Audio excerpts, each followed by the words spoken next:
America, we got a tough show for you to follow tonight, and I appreciate you. I want you to do your own homework. We'll have the information, including some of these reports, later on glennbeck.com, so you can look at it.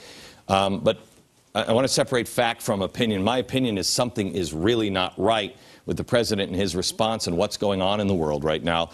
I am picking, there's an unspoken agenda, and I'm laying out why I feel that way. I don't have a smoking gun, but boy, I have an awful lot of facts to sure give you at least a reasonable doubt. You may say it's style or out of touch. I don't know what it is, but something's not right. And here are my facts. We have always, the White House has treated Israel, so we know they're anti-Israel in many, many ways. He surrounds himself in many ways with people who are anti-Semites. Reverend Wright was one of them. Then you also have this, the project to enhance the profile of Muammar Gaddafi. This is a report that we found, and it's pretty amazing. Cass Sunstein is involved, George Soros is involved, because they're trying to mainstream Gaddafi, because Gaddafi has convinced them that he's for an open society and he's going to move Libya into a new world order. All right. So let's go back to the White House now, because the White House is not connected with this directly that we can find, but Soros and Cass Sunstein are. But at the White House, do you remember the Lockerbie bomber? This is the Lockerbie bomber originally. He killed 270 people in a terror attack. He planted a bomb, exploded it on board a New York-bound flight. The world may have suspected at the time, but they couldn't prove that Muammar Gaddafi ordered the attack. So we fast forward now to 2009. The Lockerbie bomber is sick in prison, and according to his doctors, he only has a couple of months to live, and he convinces Scotland to release him, to let him have his last 6 months in Libya at home. Well, upon his arrival at the time, he's greeted with a warm welcome by thousands of supporters and Gaddafi's son. Meanwhile, our administration is outraged. Here's originally what President Obama said about this. I think all of us here in the United States were surprised, disappointed, and angry about the release of the Lockerbie bomber. And my administration expressed very clearly our objections. Okay, not true. This response created a problem with England because, unfortunately, WikiLeaks later revealed that Obama had secretly pleaded for the compassionate release of the Lockerbie bomber and said it would be far preferable to free him than to put him in jail in Libya. Well, the president then pointed the finger back to England, claiming that they wanted the Lockerbie bomber released because they were in bed with BP and they were having contracts and it was all about money. BP and the British again. Okay. So let's look at this for a second. I don't care what words say. Let's look at actions.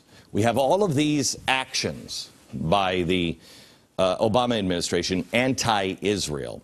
You look at who the president has surrounded himself. You look at how long it takes him to respond to anti-Israel versus pro-Israel uprisings. He responds immediately to Egypt, which is the cornerstone of stability. But he waits 10 days to reach out to the revolution in Iran and Libya. He's not pro-revolution for everybody, only some revolution. Like in America, he's not pro-demonstrations. He's pro-union demonstrations, pro-progressive rallies and demonstrations, but anti-Tea Party rallies. His response to the Libyans is kind of like the response to the Tea Party. His response to Egypt was like the response that he gave to Wisconsin.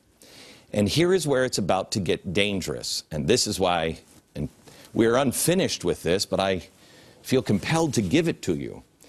After the president encouraged the uprisings in Egypt, they rise up in Libya, but the president doesn't respond. And things start to spiral out of control.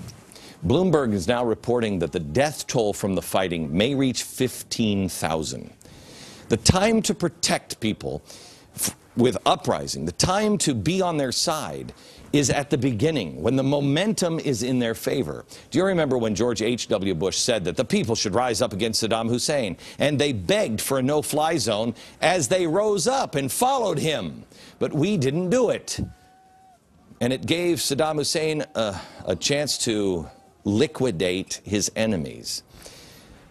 Bush didn't respond to their cries for help.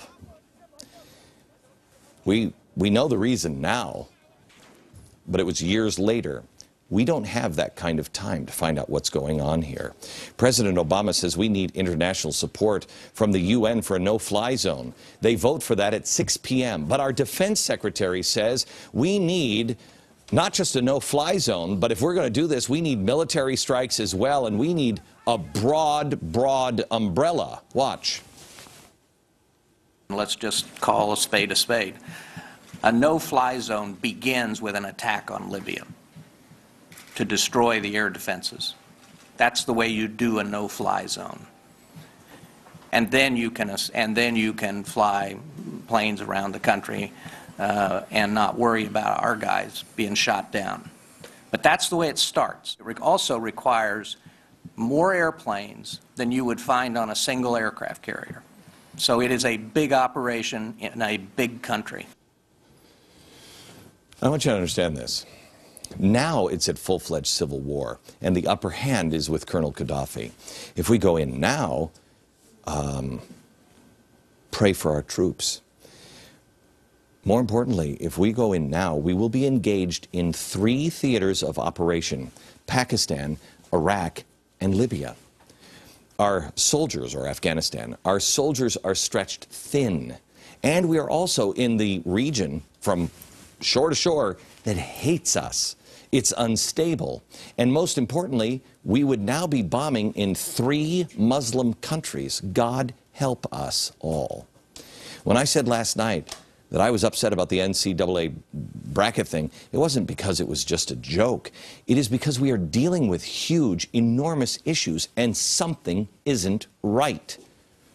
Here's the one thing that nobody has talked about or even asked, and every American and all those who cherish freedom should ask: where is the leader of the free world?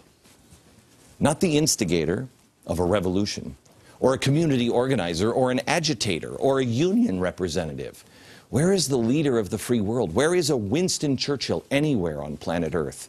Where is an FDR even anywhere on planet Earth? Everybody's getting ready to change the system into a global, but nobody will define it. We see all the leaders. What you're seeing from the president on all issues isn't leadership. He either actually doesn't care about the things going on in the globe, or he's intentionally blowing them off, or there's a different agenda here. Maybe it's just style, but it's a big, big problem. The free world must have a leader. Bob Chapman.